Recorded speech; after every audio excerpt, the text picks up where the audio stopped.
Rule frame হচ্ছে অমিত শাহজি আমাদের কথা দিয়েছেন যে অতি দ্রুত ভোটের আগেই হয়তো সিএ ইমপ্লিমেন্টেশন শুরু হয়ে যাবে। লোকসভা ভোটের আগেই সিএএ অর্থাৎ নাগরিকত্ব আইন এ রাজ্যে চালু হবে বলে জানালেন অল ইন্ডিয়া মতুয়া মহাসংঘের নদিয়া জেলার সভাপতি তথা বিজেপি বিধায়ক ও সেন্ট্রাল কমিটির এক্সিকিউটিভ মেম্বার ডক্টর মুকুটমণি অধিকারী।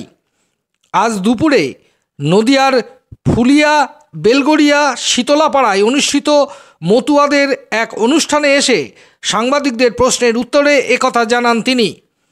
মতুয়া মহাসংঘের শান্তিপুর ব্লকের উদ্যোগে অনুষ্ঠিত এই অনুষ্ঠানে 200 ভক্তদের মধ্যে শীতবস্ত্র প্রদান করেন তিনি। রেশন কেলেঙ্কারি নিয়ে তিনি কথা বলেন। রেশন দুর্নীতিবাজদের তিনি সতর্ক করেন। গতকাল রাজ্যের মুখ্যমন্ত্রী মমতা ব্যানার্জির সংহতি যাত্রা নিয়ে তিনি তীব্র কটাক্ষ করে মমতাকে পাগল রানী, হীরক রানী বলে আখ্যা দেন। আজকে বিভিন্ন প্রশ্নের উত্তর দিয়েছেন তিনি। সাংবাদিকদের প্রশ্নের উত্তরে তিনি স্টেট কাট বক্তব্য কী রাখলেন তা শোনাবো। ব্যুরো রিপোর্ট, বাংলার প্রতিনিধি। মূলত কি প্রোগ্রামে আপনি অংশগ্রহণ করেছেন?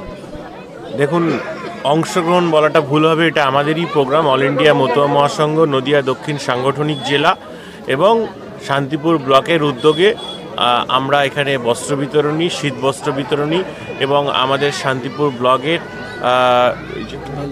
বেলগড়িয়া শীতলা মন্দিরের সামনে আমরা উপনীত হয়েছি। শান্তিপুর ব্লক কমিটির সভাপতি, সম্পাদক এবং টাউন কমিটির সভাপতি সকলে উপস্থিত রয়েছেন। আমরা এখানে অন্তত 200 ভক্তদের মাঝে আমরা বস্ত্র এবং শীতবস্ত্র। এই লোকসভা নির্বাচনের আগে এই সিএ নিয়ে আপনার কী চিন্তা ভাবনা করেছেন? বিরোধীরা তীব্র কটাক্ষ করছে না। কালকে সারা ভারতবর্ষে বিরোধীরা গর্তে ঢুকেছিল, তাদেরকে খুঁজে পাওয়া যায়নি। যেটা বিষয় সেটা হচ্ছে যে নাগরিকত্বের বিষয় নিয়ে আমরা দীর্ঘদিন ধরে আন্দোলন করছি। অল ইন্ডিয়া মতুয়া মহাসংঘ দীর্ঘ 20 বছর রাস্তায় নেমেছে, তার আগেও আমাদের আন্দোলন ছিল। এই আমাদের আন্দোলনের ডাক বা আমরা যে প্রকৃত অর্থে ভারতবর্ষের মূল নিবাসী, আমরা যে ভারতবর্ষের চালিকা শক্তি, আমরা ভারতবর্ষের ভূমিপুত্র, সেটা একমাত্র যশস্বী প্রধানমন্ত্রী নরেন্দ্র দামোদর দাস মোদী এবং অমিত শাহজি বুঝেছিলেন এবং সেই জায়গায় দাঁড়িয়ে সিএ দিয়েছেন। বিরোধীরা যে বিরোধীদের কথা বলছেন, সেই বিরোধী শক্তিরা সুপ্রিম কোর্টে প্রায় 250-র কাছে কেস করেছে।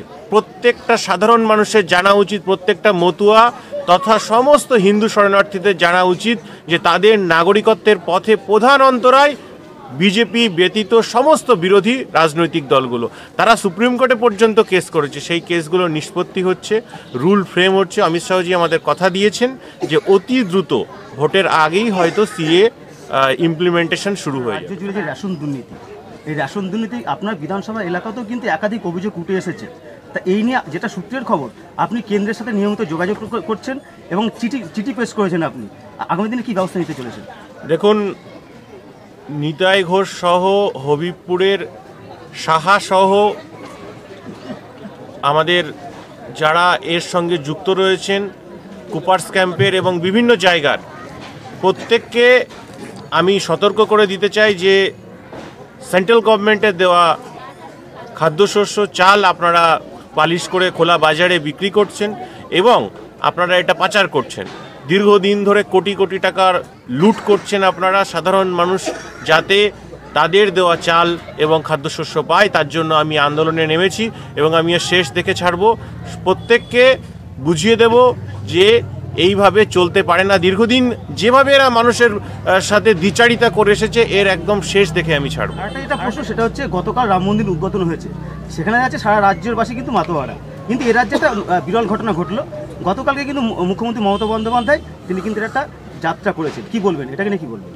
দেখুন, পাগল রানী, হীরক রানী, তিনি যে কখন কি করবেন এটা বলাটা অত্যন্ত ডিফিকাল্ট এবং সে বিভিন্ন রকম তার কবিতাগুলো পড়েছেন, এপং ওপং ঝপং, তার যে কি বলতে চায় পশ্চিমবঙ্গের মানুষ হতাশাগ্রস্ত, তারা দ্বিধাগ্রস্ত যে কাকে বারবার ক্ষমতায় এনেছেন এবং লাস্টবার তো মমতা ব্যানার্জি ম্যানুপুলেট করে নির্বাচন কমিশনকে ভোটে জিতেছেন। সুতরাং তার সম্বন্ধে আমি খুব একটা ইন্টারেস্টেড নই। আমি এটা আশাবাদী যে 2024-এর লোকসভা ভোটে রানাঘাটে বিপুল ভোটে ভারতীয় জনতা পার্টি জয়লাভ করবে এবং রানাঘাট লোকসভাতে অভিষেক ব্যানার্জি, মমতা ব্যানার্জি যে কেউ আসলেই 3 লাখের বেশি ভোটে হারবে। দাদা, আরেকটা যেটা প্রশ্ন, সেটা হচ্ছে রানাঘাট লোকসভা কেন্দ্রে কোথাও কি পরিবর্তন হতে চলেছে বিজেপির? রানাঘাট লোকসভা কেন্দ্রে দেখুন, এগুলো তো রাজ্য নেতৃত্ব, কেন্দ্র নেতৃত্বের বিষয়। আমরা জেলা স্তরে কাজ করি। নেতৃত্বদের উপরে আমাদের পূর্ণ ভরসা আছে। সমস্ত বিষয় তারা দেখছেন। আমরা পার্টির একান্ত অনুগত সৈনিক। আপনার নাম? আমি ডক্টর মুকুটমণি অধিকারী, বিধায়ক রানাঘাট দক্ষিণ, প্রেসিডেন্ট অল ইন্ডিয়া মতুয়া মহাসংঘ এবং বিজেপির সেন্ট্রাল কমিটির এক্সিকিউটিভ মেম্বার।